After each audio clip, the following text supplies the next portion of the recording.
अस्सलाम वालेकुम दोस्तों, कैसे हो? उम्मीद है कि सब खैरियत से होंगे। अल्लाह आप लोगों को ऐसे ही खुश रखे। चलिए आज के किस्से की तरफ बढ़ते हैं। आज का किस्सा बहुत सबक आमोज है। ऐसे किस्से जिंदगी में बार बार सुनने को नहीं मिलते, इसलिए पूरा सुन लीजिए। किस्सा है एक हाजी साहब का। हाजी साहब ने अपनी आखिरी उम्र में फैक्ट्री लगवाई, जबकि उस उम्र में लोग मलकुल मौत यानी मौत के फरिश्ते का इंतजार करते हैं। लेकिन इस उम्र में हाजी साहब ने फैक्ट्री लगवाई और 24 घंटे फैक्ट्री में रहने लगे। 16 से 18 घंटे तक वो फैक्ट्री में काम करते और जब थक जाते तो फैक्ट्री के ही गेस्ट हाउस में सो जाते। हाजी साहब पहले ऐसे नहीं थे। हाजी साहब के अंदर ये अचानक जो चेंज आया, ये तब्दीली आई, इसने सबको हैरान कर दिया था। वरना 30 बरस से उन्होंने दुनियादारी छोड़ दी थी और बिल्कुल फैक्ट्री, पैसे और ये मोह माया सब कुछ छोड़कर वो 30 साल से अल्लाह की इबादत कर रहे थे। बहुत अल्लाह के नेक बंदे बन गए थे और सूफी बन गए थे। बल्कि वो अपनी सुबह 8 बजे बैठक लगाते, रात में 8 बजे तक लोग आते और मजमा लगा रहता। लोग आते, अपनी मुसीबतें बयान करते, हाजी साहब उनका हल बताते, दुआएं करते, पानी पर फूंक कर देते, बच्चों पर दम करके देते। यानी गर्ज के उनका सब कुछ ठीक ठाक चल रहा था। फिर अचानक हाजी साहब की जिंदगी ने पलटा खाया। हाजी साहब अच्छे खासे सूफी और बाबा बने हुए थे, लेकिन अचानक एक दिन वो गद्दी से उठे, अपनी बैठक को बंद किया, ताला लगाया और अपने बेटों से कुछ सरमाया, कुछ पैसे लिए और गारमेंट्स की एक फैक्ट्री उन्होंने शुरू की। और उस फैक्ट्री में 500 औरतों को काम पर रखा और खुद अपने ही हाथों से यूरोप के औरतों के कपड़ों के लिए नए नए डिजाइन बनाने लगे और ये डिजाइन वो यूरोप भेजने लगे, यानी कपड़े यूरोप भेजने लगे, इंपोर्ट एक्सपोर्ट करने लगे। और यूं हाजी साहब की फैक्ट्री चल निकली और हाजी साहब चंद ही दिनों के अंदर दोनों हाथों से डॉलर समेटने लगे। दुनिया में इस वक्त गारमेंट्स की कमोबेश 2 से 3 करोड़ फैक्ट्रियां होंगी और उन फैक्ट्रियों के उतने ही मालिक होंगे और इन 2-3 करोड़ मालिकों में हाजी साहब जैसा दूसरा कोई नहीं था। पूरी दुनिया बुढ़ापे तक कारोबार करती है, बाद में रुपया पैसा दुनिया से तौबा करके अल्लाह अल्लाह शुरू कर देते हैं। लेकिन हाजी साहब की यहां पर गंगा उल्टी ही बह रही थी। हाजी साहब ने 35 साल की उम्र में ही दुनियादारी, दुकानदारी सब कुछ छोड़ दी थी और अल्लाह के करीब हो गए थे और अपनी अच्छी खासी खानका आबाद कर दी थी। लेकिन अचानक उन्होंने वो खानका छोड़ दी और दुनिया कमाने के गड़े में छलांग लगा दी। हाजी साहब की जिंदगी में ये तब्दीली, ये बदलाव, ये चेंज क्यों आया, कैसे आया? हाजी साहब की कहानी एक कुत्ते से शुरू होती है और कुत्ते पर ही खत्म होती है। हाजी साहब की गारमेंट्स की यानी कपड़ों की फैक्ट्री थी।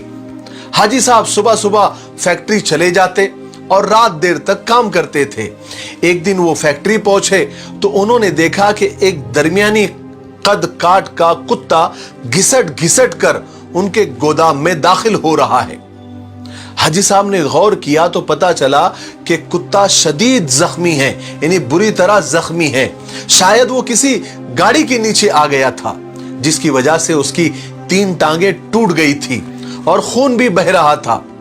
वो सिर्फ एक टांग के जरिए ही अपने जिस्म को घसीट घसीट कर गोदाम तक ले आया था, यानी गोदाम तक पहुंच गया था। हाजी साहब ने जब उस कुत्ते को देखा तो हाजी साहब को कुत्ते पर बड़ा रहम आया। हाजी साहब ने सोचा कि वो कुत्ते को जानवर के डॉक्टरों के पास ले जाते हैं और उसका इलाज कराते हैं और जब कुत्ता ठीक हो जाएगा तो उसे गली में छोड़ देंगे। हाजी साहब ने डॉक्टर को कांटेक्ट करने के लिए फोन उठाया, नंबर मिलाने ही वाले थे कि अचानक उनके दिल में एक अजीब और अनोखा ख्याल आया। हाजी साहब ने फोन वापस रख दिया, बंद कर दिया। हाजी साहब ने सोचा कि कुत्ता तो बुरी तरह जख्मी है, उसकी तीनों टांगे टूट चुकी है, जबड़ा भी जख्मी है और पेट पर गहरे चोट के निशान हैं। अब इसका मतलब यह हुआ कि कुत्ता रोजी रोटी का बंदोबस्त नहीं कर सकता। हाजी साहब ने सोचा कि अब मुझे ये देखना है कि कुदरत इस कुत्ते के खुराक का, इसके रोजी रोटी का बंदोबस्त कैसे करती है। हाजी साहब ने यह देखने का फैसला कर लिया और चुपचाप बैठ गए। वो कुत्ता सारा दिन गोदाम में बेहोश पड़ा रहा। शाम को जब अंधेरा फैलने लगा तो हाजी साहब ने देखा कि उनके फैक्ट्री के पीछे वाले गेट से एक दूसरा कुत्ता दाखिल हुआ। कुत्ते के मुंह में एक लंबी सी बोटी थी। कुत्ता छुपता छुपाता गोदाम तक पहुंचा और जख्मी कुत्ते के करीब आया और उस कुत्ते ने जख्मी कुत्ते को पांव से जगाया और बोटी उसके मुंह में दे दी। जख्मी कुत्ते का जबड़ा भी हिल नहीं रहा था, चुनांचे उसने बोटी वापस उगल दी। तो सेहतमंद कुत्ते ने वो बोटी उठाकर अपने मुंह में डाली, उसको चबाया। जब वो अच्छे से नरम हो गई तो उसने वो बोटी का लुकमा बनाकर जख्मी कुत्ते के मुंह में रख दिया। जख्मी कुत्ता वो बोटी निगल गया। उसके बाद वो कुत्ता गोदाम से बाहर गया और उसने पानी के हौज में अपनी दुम गीली की और वापस गया और दुम जख्मी कुत्ते के मुंह में दे दी। जख्मी कुत्ते ने सेहतमंद कुत्ते की दुम को चूस लिया और सेहतमंद कुत्ता ये सब खिलाने पिलाने के बाद इत्मीनान से वापस चला गया। हाजी साहब मुस्कुरा पड़े। उसके बाद ये खेल रोजाना होने लगा। रोज वो कुत्ता आता, जख्मी कुत्ते को बोटी खिलाता, पानी पिलाता और चला जाता। हाजी साहब कई दिनों तक ये खेल देखते रहे। हाजी साहब के दिल में ख्याल आया कि जो कुदरत, जो अल्लाह इस जख्मी कुत्ते को उसका रिस्क और उसकी रोजी का बंदोबस्त कर सकता है, फिर तो मैं तो इंसान हूं, अशरफुल मखलूकात हूं, मुझे तो पैदा ही इबादत के लिए किया गया है, तो क्या अल्लाह मेरे 2 वक्त की रोटी का बंदोबस्त नहीं कर सकता? सवाल और ख्याल बहुत दिलचस्प था। हाजी साहब रात तक इस सवाल का जवाब तलाश करते रहे, यहां तक कि वो तवक्कुल और अल्लाह पर भरोसे की हकीकत को भाप गए और उन्होंने फैक्ट्री अपने भाइयों के हवाले कर दी और दुनिया को खैर बात कह दिया, यानी दुनिया को छोड़ दिया। और वो महीने में 30 दिन रोजे रखते और रात भर इबादत करते और अल्लाह ताला कहीं ना कहीं से उनके रिस्क का, खाने का बंदोबस्त भी कर देता और रोजे और इबादत करने की वजह से उनकी दुआएं भी कबूल होने लगी। यहां तक कि वो सूफी बाबा के नाम से मशहूर हो गए। लोग उनके पांव की खाक का तावीज बनाकर गले में डालने लगे, यानी इतने बड़े बाबा बन गए। लेकिन फिर एक दूसरा वाकया उनके जिंदगी में पेश आया जिसने सूफी बाबा को फिर हाजी साहब बनने पर मजबूर कर दिया, यानी सूफी बाबा से फिर बिजनेसमैन बनने पर मजबूर कर दिया। हुआ यह कि एक बार महफिल जमी हुई थी। बातों बातों में सूफी बाबा ने कुत्ते के किस्से का जिक्र छेड़ दिया और जितने भी महफिल में वहां हाजिर थे उनको बताया कि उस कुत्ते की वजह से मैं ये समझा और मुझे ये पता चला और मुझे इस बात पर यकीन आ गया कि रिस्क यानी रोजी हमेशा इंसान का पीछा करती है, लेकिन हम बेवकूफ इंसान रिस्क का पीछा करते हैं। अगर इंसान अल्लाह पर भरोसा करे, उसका तवक्कुल जिंदा हो, तो रिस्क इंसान तक जरूर पहुंचता है। बिल्कुल उस कुत्ते की तरह जो जख्मी हुआ तो दूसरा कुत्ता उसके हिस्से का रिस्क लेकर उसके पास गया।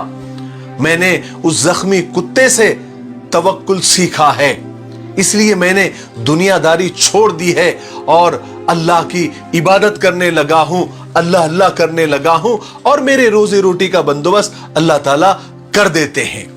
आज उसी अल्लाह का करम है कि आपके दरमियान बैठा हूं और इतने बरसों में कोई ऐसा दिन नहीं गुजरा जब अल्लाह ताला ने किसी ना किसी वसीले से मुझे रिस्क न दिया हो और मैं कभी रात को भूखा सोया हूं। मैं हमेशा उस जख्मी कुत्ते को थैंक यू बोलता रहता हूं, उसका शुक्रिया अदा करता रहता हूं जिसने मुझे अल्लाह पर भरोसा और तवक्कुल का सबक सिखाया। सूफी बाबा के महफिल में एक दीनदार नौजवान बैठा हुआ था, वो बड़ा समझदार था। वो कहने लगा, सूफी बाबा अगर आप इजाजत दे तो एक बात बोलूं? तो सूफी बाबा ने कहा कि हाँ जरूर बोलिए। तो नौजवान कहने लगा कि इन 2 कुत्तों में अफजल यानी अच्छा जख्मी कुत्ता नहीं था, बल्कि वो कुत्ता था जो रोज शाम को जख्मी कुत्ते को बोटी चबाकर खिलाता था और अपनी गीली दुम से उसकी प्यास बुझाता था। काश आप जख्मी कुत्ते के तवक्कुल के बजाय सेहतमंद कुत्ते की खिदमत, कुर्बानी और उसके ईसार पर तवज्जो देते तो आज आपकी फैक्ट्री में 500,000 लोग काम कर रहे होते और उनके घर चूल्हा जल रहा होता। यह सुनना था कि सूफी बाबा को तो पसीना आ गया। तो नौजवान बोलने लगा, सूफी बाबा, ऊपर वाला हाथ नीचे वाले हाथ से बेहतर होता है, अफजल होता है। वो सेहतमंद कुत्ता ऊपर वाला हाथ था, जबकि जख्मी कुत्ता नीचे वाला हाथ था। मगर अफसोस है सूफी बाबा कि आपने नीचे वाला हाथ तो देखा, लेकिन आपको ऊपर वाला हाथ नजर नहीं आया। मेरा ख्याल यह है कि आपका सारा तसव्वुफ और सारा तवक्कुल खुद गर्जी और मतलब पर मबनी है, उस पर ही टिका हुआ है। आपको सिर्फ अपने रिस्क और अपने ही पेट की पड़ी है, क्योंकि एक दीनदार बिजनेसमैन 10,000 निकम्मे बेहुनर दरवेशों और बाबाओं से बेहतर होता है। यह कहकर नौजवान उस बैठक से निकल गया। हाजी साहब ने अपना पसीना पोंछा, 2 रकात नफिल नमाज पढ़ी, तौबा किया और अपनी बैठक को ताला लगाया और जाकर फैक्ट्री खोल दी। अब हाजी साहब इबादत भी करते हैं और कारोबार भी करते हैं और उनकी फैक्ट्री की बदौलत सैकड़ों घरों में चूल्हा जलता है। मुझे ऐसा लगता है कि अब आपको बहुत ज्यादा समझाने की जरूरत नहीं है, क्योंकि आप लोग तो काफी समझदार हो। आप लोग इस किस्से का मोरल और इस किस्से का जो सबक है वो आप समझ गए होंगे। मेरे लिए, पूरी उम्मत के लिए और पूरी इंसानियत के लिए खैर और भलाई की दुआ करते रहे। अस्सलामु अलैकुम व रहमतुल्लाहि व बरकातुहू।